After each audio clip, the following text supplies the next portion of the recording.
Spider-Man Brand New Day is coming. Of course, the trailers just came out. It didn't break the all-time trailer record. Like, it took it out to dinner, spent the night, and never called it back again. Yeah. It like almost doubled the previous record for most views of a trailer. It's insane. I'm not quite sure how big this movie's going to be. But one of the interesting things about it was Stranger Things star Sadie Sink is, of course, going to appear in it. It's Hollywood's worst kept secret that she's playing Jean Grey. And now there's a report going around that she has signed a 5-film deal plus television appearances with Marvel. At least according to the report, that may or may not be true. Let's look at this. Yahoo Entertainment is reporting Sadie Sink's huge movie deal after Spider-Man 4 revealed by report. Says this: Sadie Sink is all set to make her Marvel Cinematic Universe debut with Spider-Man 4 Brand New Day, hitting theaters this summer. While her role in the highly anticipated movie remains a closely guarded secret, not very closely guarded, rumors point to her possibly being X-Men mutant and telepath Jean Grey. Now, a new report has surfaced suggesting the actress has a big future ahead of her in the constantly expanding superhero franchise. Notable industry scooper, and often wrong, but often right, it's a coin toss, My Time to Shine Hello shared on Twitter that Sadie Sink has signed on to appear in 5 MCU movies. They also said that the Stranger Things alum deal with Marvel includes the option to appear in television shows. Now, of course, she's going to be in Brand New Day, and Deadline reported some time ago that she's going to appear not in Doomsday, but in Avengers Secret Wars. Okay. Again, while the source of this is a pick'em, like you never know when it comes to some of these online scoopers, sometimes right, sometimes wrong. You can never count on it, but it's enough that you got to pay attention to it. To me, this is 100% believable. Because again, we all know it's going to be Jean Grey. I mean, Kevin Feige hasn't called me to tell me it's Jean Grey. I think most fans, including me, just assume at this point it's Jean Grey. And if she is indeed Jean Grey, then of course they've already signed her to a multi-film deal. Of course they have. Kevin Feige is not going to sign on somebody to a one-picture deal if they are a cornerstone character of their upcoming franchise direction. Like, you're not going to sign a one-film deal. It's like, oh, I guess we lost them after the first film. Not to mention the lessons they learned with Robert Downey Jr. that sign many films. So if, the first 2 they appear in are $2 billion films, they don't come back to you asking for $25 million a picture because, we got a contract. So get that under wraps. So I don't know. To me, this is a little bit of throwing spaghetti at the walls. Like, I think we all knew that it's like being a scooper and breaking a scoop saying, in the upcoming Masters of the Universe movie, Battle Cat's going to be in it. Well, of course Battle Cat's going to be in it. But at any rate, I think if this report is true, and I believe it is, I think it just reaffirms that this is absolutely Jean Grey.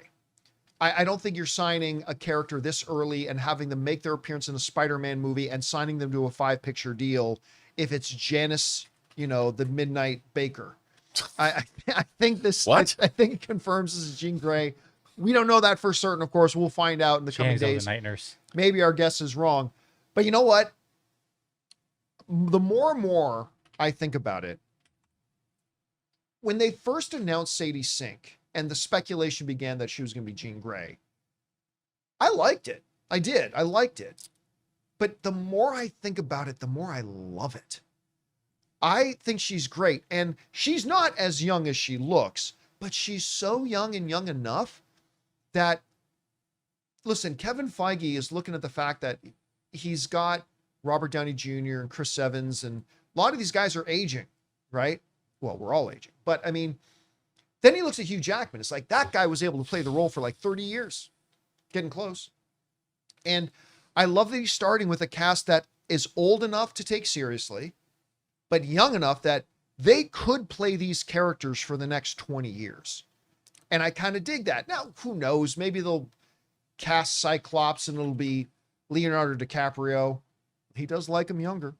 Or maybe they'll cast Kelsey Grammer as Beast again, which I don't think they will. but I'm liking it more and more, and it just makes sense that you'd lock her down for at least for her first contract, a 5-picture deal, and then see where you go. Anyway, Rob, same question, 2 questions I always put to you when it comes to these questionable things, these reports. Number 1, do you think it's true? And then number 2, if it were true, how do you think about it? Okay, I'm going to go with you. I believe it's true. Now, that said, Sadie Sink would have to be a major character in the MCU to be signed for 5 films plus TV appearances. With options for TV, yeah. With options for TV, which, who else is it going to be? It's not Firestar. It's Jean Grey. Now, what I do love about this, and you pointed it out, she's 23 years old. It tells me that means that's going to be the team. That's going to be the X team that we're going to get. I mean, the X-Men, like Star Trek, the X-Men is my jam. I love the X-Men. And you build a core team. That means, and I would imagine, Logan could be, the new Wolverine could be an older character, but I don't think he will be. I think Wolverine will appear reasonably close to the age of these characters, probably in his 20s, which allows us to get, like, if Daniel Radcliffe played Wolverine or Taron Egerton well, they're in their Wolverine. 30s. Well, they're aging up too. But they could be a little older, but whatever. It's so that the X, and it has to be, because you're seeing Sadie Sink is yet to be in, I would imagine, I'm speculating, she's not an X-Man yet. She hasn't, Charles Xavier has not put the team together. So I think this is a really great, this is a great signpost for the road up ahead. Not unlike the Twilight Zone. But I think this is a great way to go. I think to build a team around someone like Sadie Sink, she's already proved that people love her in an ensemble in Stranger Things. Yeah. And by the way, that was tough because she was a later addition. Yep. And that doesn't always work. Like when you already get your core group of characters, sometimes in television, when they try to introduce a new member of the gang, it doesn't always go well with the audience. She came in as a later addition to that, and the audience loved her right away.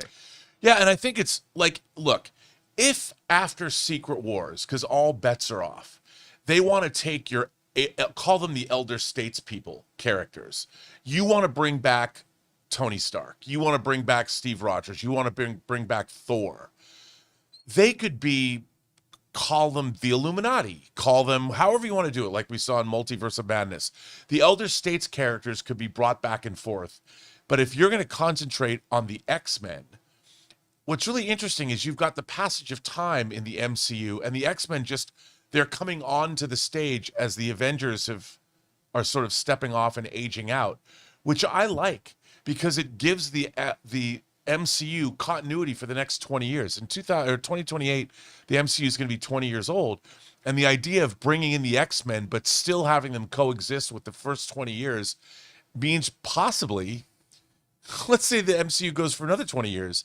You've got 40 years of continuity within that universe where the X-Men kind of have the baton passed to them from the OG Avengers, and then you can bring in all these other characters. I think it's a great idea because the X-Men have, that is a very, very deep well of characters and lore that you can bring in that doesn't necessarily interfere because there hasn't been the X-Men before.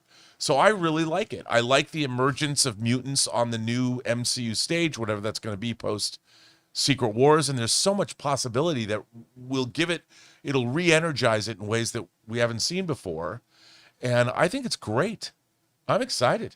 I see some people in live chat saying Glenn Powell, the Cyclops. No. I think he's too old. He's so old. You need a Cyclops that's 23 years old. Yeah. You need a whole new young team that's going to, and by the way, by definition, that attracts your new audience. The audience who loves the MCU has been watching it for 18 years. So if you started watching the X-Men when you were 10, you're 28 now. Ew.